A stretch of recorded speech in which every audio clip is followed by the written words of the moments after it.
Alright, hello everybody out there on YouTube. This is 444RR with a new Magic video. I haven't posted one in a while because I haven't felt like it, but I'm going to start trying to post more often. I'm going to also do my Teach a Trick series. I'm going to start that up again, where I reveal magic tricks that you can do in your own home. This is one by Brian Brushwood, who runs the Scam School. He did this on his Scam School channel. If you don't know what Scam School is, go check it out. Scam School is a really great YouTube channel. It's a lot of bar tricks and magic tricks. Okay, so this was posted on Scam School. I'll do it and then I'll reveal it. So I've got a deck of cards here. It's a normal deck of cards, and I'm just going to give them a cut. You could also shuffle them if you wanted. I'll just cut them. And now go ahead and choose the card. Since there's no spectator here, we'll say they choose this one. Now, for this performance, I can look at the card because there's no spectators here, but if there was a real spectator, I wouldn't look at the card. Alright, so we're going to go ahead and shuffle the cards up. And we'll give them one quick shuffle here. Alright. And I'll give it the overhand shuffle like this. Whoops. Hang on a second. I will grab that card. Whoops, all my cards are falling. How are you doing? Okay, there we go. And just for giggles, I'll shuffle the cards up again because I dropped some of them. Alright, perfect. So now the spectator will cut the cards and cut the cards. Since there's no spectator here, I'll be doing the cutting. And we'll have the spectator cut it again. Okay, so I don't think this one's your card. I don't think this one's your card. I don't think this one's your card. And I don't think this one's your card. Now, what we're going to do is, I don't think either of these three are yours. Give me a number between 5 and 10. Any number between 5 and 10. 5. Okay, 1, 2, 3, 4, 5. The fifth card, it'd be really amazing if your card was 5 from the bottom, wouldn't it? Your card was the 10 of diamonds. Alright, so now I'm going to teach you how this trick is done. This trick was done on Scam School, like I said, and it's a really amazing trick. Spectators go nuts for this because they think you make a mistake during the trick. Like when I flashed that third card and it was yours, I knew it was yours, but when I keep going on, the spectators think you make a mistake, and sometimes they'll even try to stop you, and I'll talk all about that in just a minute. This can be done with a borrowed deck of cards. There's no setup required, and it's any card can be chosen. Here's what you're going to do. You can have the spectators shuffle the cards or cut them or do whatever they want at the beginning of the trick. We'll say they are pre-shuffled by the spectator. Have the spectator choose a card. Now, I looked at the card on my computer because I could see the recording of this as I'm doing it, and I look like this is the King of Hearts. When the spectator chooses the card, it's very important you don't look at it.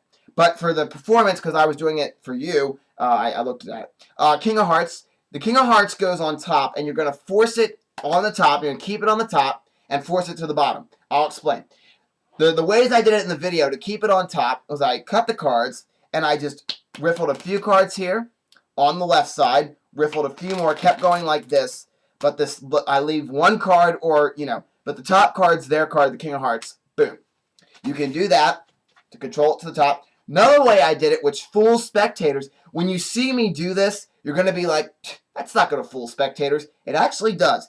You cut the cards in half, tap this half, which is the half with their card on top, give that a tap like you're squaring this half up, take this half, which is the bottom half, tap that, throw the bottom half on the table, and throw the top half on top of that. The cards stay in perfect order, but the spectators think you have cut this. I have never had I've done this in a lot of my card tricks where I've taken the halves, tapped them, boom, boom, and the spectators never say a thing. They've never told me, hey, you didn't really cut them. They never really know that. So, also a good way when you cut the cards and you tap the top half, tap the bottom half. When you throw these cards on the table, try to let them land. Don't let them land perfectly. Kind of toss them a little bit and kind of do this so it looks like they have actually been cut. And then to control it to the bottom, you can use your favorite method. I like to use the underhand shuffle where you pull with your thumb, pull one card down, which is the original top card, and then just keep pulling clumps until the deck is exhausted. Now their card's on the bottom. Don't flash this card. Put the cards right on the table, have the spectator cut it into, they're going to cut it into 3 piles. What you're going to do is tell them to cut about, if you're just beginning, if you're an amateur magician, tell them to cut about 2/3 of the deck. You can actually have them cut as many cards as they want. They can cut, if they want to, 2 or 3 cards. Like, I've only cut 4 here. If you want to let them do whatever they want, you can have them cut as many cards as they want. But if you're just starting out, have them cut about 2/3 of the cards. Let's say cut about 2/3. I'll explain why you need to cut about 2/3 in just a second. So they'll cut about 2/3 like this. The reason why is so they have more cards to cut into another pile. Now, let's say the spectators, you let them do whatever they want, and they cut a few cards like this. Like they only cut 4 cards. That's fine. Just say from this pile, do another cut, and place it over here. Just like that. If you want to do it that way. But I like asking the spectator to cut about 2/3 of the deck, and then cutting from this pile and cutting them over to the right like this. So now you go and pick up the first pile, and this is all about theatrics. The setup is done at this point. When you place it here and they're cutting the cards, setup is done. Now this is theatrics of the trick. Turn this card over and say, I don't think this is your card. Hold the deck in this position because you're going to want to take the cards the exact same way every time. Hold it, take the bottom card, and put it down and say, I don't think that's your card.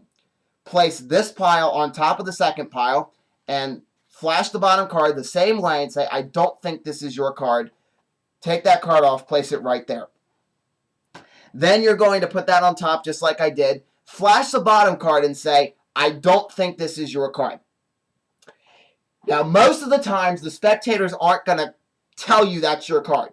Most of the time, they're not going to outright say, oh, that's my card. They're going to let you continue on and think you've made a mistake. Here's what you do if they do happen to give you some inclination that that is your card. If they happen to stop you and say, but wait, if they start talking like, oh, but wait, or they say, that's my, just go, wait, I know you're upset that I got the trick wrong. I'm so sorry I got it wrong. Or something like that. Play up the theatrics. If they start talking, you say, that is my card. Or, oh, wait. And you say, I know. You're so disappointed I didn't get your card. So just play up the theatrics. Now, their card's on bottom. You're going to do the glide. This is how the glide works. You take the card and pull it straight back. Now, don't make it look obvious. That's too obvious that you've pulled it back. You only need to pull it back about 1/4 of an inch like that. Because you need to get to this second card.